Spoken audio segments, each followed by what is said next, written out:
Okay, picture this.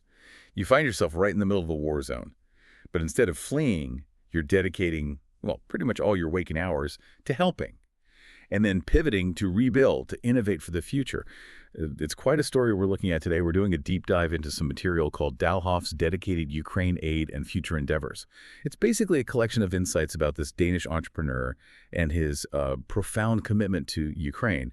And our mission here really is to dig into the surprising parts, how someone goes from humanitarian aid right at the start to this visionary plan for defense investment, economic recovery, all from inside a conflict zone. Yeah, it's fascinating. You'll get a really unique perspective, I think, on resilience, on entrepreneurship, and maybe these unexpected opportunities that can pop up even when things look, well, incredibly dire. What's really interesting is trying to understand what drives that kind of massive shift, in focus, in purpose. Right. So let's meet the person here. Jakob Dalhoff.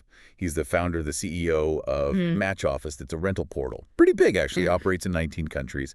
He's Danish, an entrepreneur, background in real estate investment, commercial broker stuff from Copenhagen. And the key thing, maybe the crucial bit to understand, is that this deep involvement didn't just appear overnight when the invasion happened. He actually made a huge decision way back in 2016.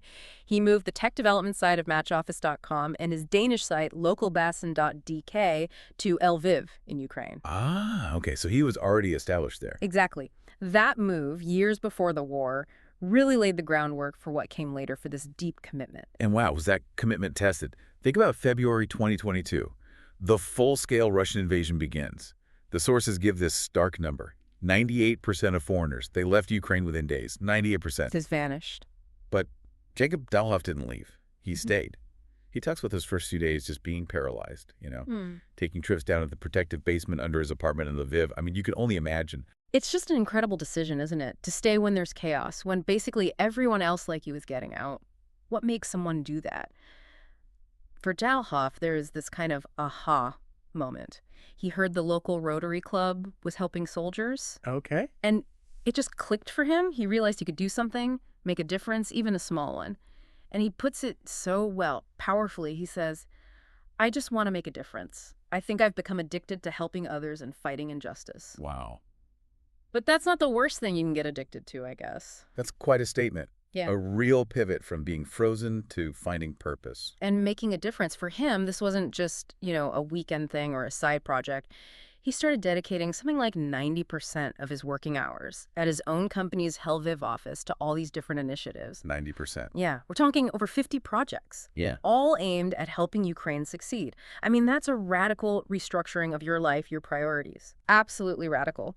And one of the really crucial things Dalhoff managed to do was build this amazing level of trust for the aid coming in. He could apparently guarantee donors in Denmark that if they sent things to Ukraine, the aid would not disappear due to corruption. Which is huge, that kind of guarantee. Yeah. Especially then, because aid diversion, corruption, those are real worries, right? Definitely. Especially in that kind of pressured environment. Oh, how did he do it? How do you build that kind of trust, that unparalleled level in such a tough situation? Well, it wasn't just about having, complex tracking systems or anything. He was incredibly hands-on. Okay. He was there personally receiving the shipments, putting them in their warehouse, then distributing them himself. So direct oversight. Exactly. That physical presence, him being there, let him verify, every single step. And the sheer range of stuff is impressive, too. Everything from 70 mobile medical clinics for villages out east. Yeah, 70. Yeah. Thousands of leg warmers for soldiers at the front, plus all the logistics, the financing that goes with it. It was that really close, on-the-ground involvement that built the confidence. Not just for the donors back home, but for the people receiving the aid, too, I imagine. Right. And being so deeply immersed, being right there all the time, it must have given him insights others just wouldn't get. He mentions observing what he calls a different work ethic among Ukrainians compared to Danes. Yeah, he talks about that. He describes it as this kind of profound resilience and maybe an almost tangible appreciation for stability, for consistency. And he links it back to their history. He points to 1991, when Ukraine got independence and how tough things were. He mentions people sometimes going to bed hungry back then. Right. So those experiences, that background, seem to have forged this really powerful drive and maybe a unique view on what security or reliability really means. And he gives a really concrete example. To give you a feel for it on the ground, he shared this anecdote from a company satisfaction survey they did. An employee mentioned that she really liked working at MatchOffice because she gets her salary on the last day of the month. Every month. As simple as that. Yeah, apparently it's common for other Ukrainian companies to postpone paydays, liquidity issues, things like that. So it kind of forces employees to stick around because the company owes them money. Huh. That's a really telling detail, actually. It makes you stop and think, doesn't it? What does that simple act, getting paid on time, what does that tell you about the kind of foundational power of just basic reliability, fundamental security, especially when so much else is up in the air? Yeah, it speaks volumes about trust, consistency, Hmm. when the world's chaotic. It's a reminder, I guess, that sometimes the biggest impact comes from just sticking to basic principles reliably, not always grand gestures. Yeah. So just when you think the story's about staying put and delivering aid reliably, it shifts again. Dalhoff apparently first thought his, private aid work would probably wrap up after the war. Made sense at the time, maybe. But then he started seeing, as he put it, entirely new opportunities based partly on things the U.S. was saying. He wasn't just thinking aid anymore. He was pivoting, and pretty hard, towards innovation, investment. Right, a forward-looking shift. Yeah. So his next project, for instance, a really concrete one, setting up a mobile drone command center. And it's not just mobile. It's designed to be camouflaged day and night, and apparently it can remove infrared radiation to help hide Ukrainian soldiers. Wow, okay. That's pretty sophisticated stuff, removing the IR signature. Exactly. That's not just paint. That's serious tech. Makes it basically invisible to thermal imaging, which is, a key way things get detected now. It's more than just hiding. It's a real battlefield advantage. And this isn't just Dalhoff changing his personal plans. He sees it as strategic foresight. He connects it directly to what he expects will be Europe making significant investments in defense soon. Makes sense. And his belief, his bet maybe, is that Europe would actually prefer to buy equipment from Ukraine rather than always from the U.S. or elsewhere. Interesting angle. He sees a future where Ukraine isn't just getting aid, but it's contributing to European defense. Yeah. Using their wartime innovation, their proven resilience. That's kind of the core nugget here, isn't it? Turning this crisis into a potential long-term economic and security opportunity. And he's not just talking about it. Yeah. He's putting this, pretty ambitious entrepreneurial vision into practice. In a really short space of time, he's apparently already identified 17 different companies to set up or invest in Ukraine. 17. That's good. Yeah, that's incredible drive. But, for anyone familiar with investment, the obvious question comes up.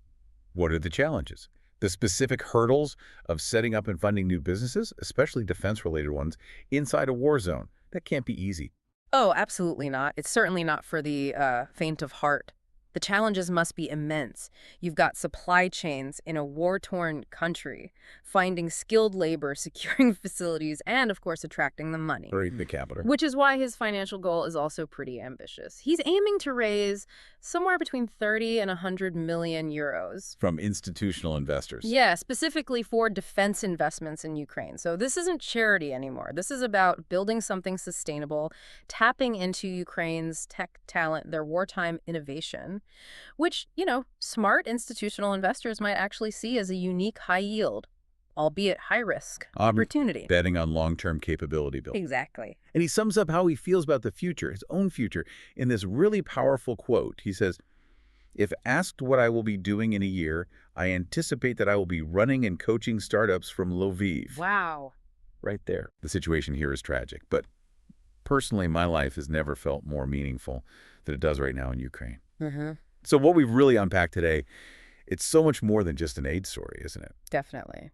It's really a testament to how a crisis can forge this incredible sense of purpose, but also foresight. Dalhoff's journey, it shows this powerful mix of immediate hands-on humanitarian help and this strategic long-term vision for rebuilding, for self-sufficiency. And it's all rooted in this unwavering belief in Ukraine. Yeah, his story really hammers home that idea, I think, that you can find profound meaning by tackling injustice head on, and not just through giving things away, but by investing in the actual strengths, the future potential of a nation. It's about seeing past the immediate horror to the potential that's still there, maybe even flourishing under pressure. So what does all this mean for you listening? I mean, if one person can spot and act on these kinds of opportunities right in the midst of such tragedy, what does Dalhoff's approach tell us about, the resilience of the human spirit? And these surprising ways to make an impact that can emerge when you really commit fully to something Yeah. makes you wonder what challenges in your own world, but maybe if you looked at them through a different lens, might actually reveal some unexpected chances for a truly meaningful contribution. Something to think about.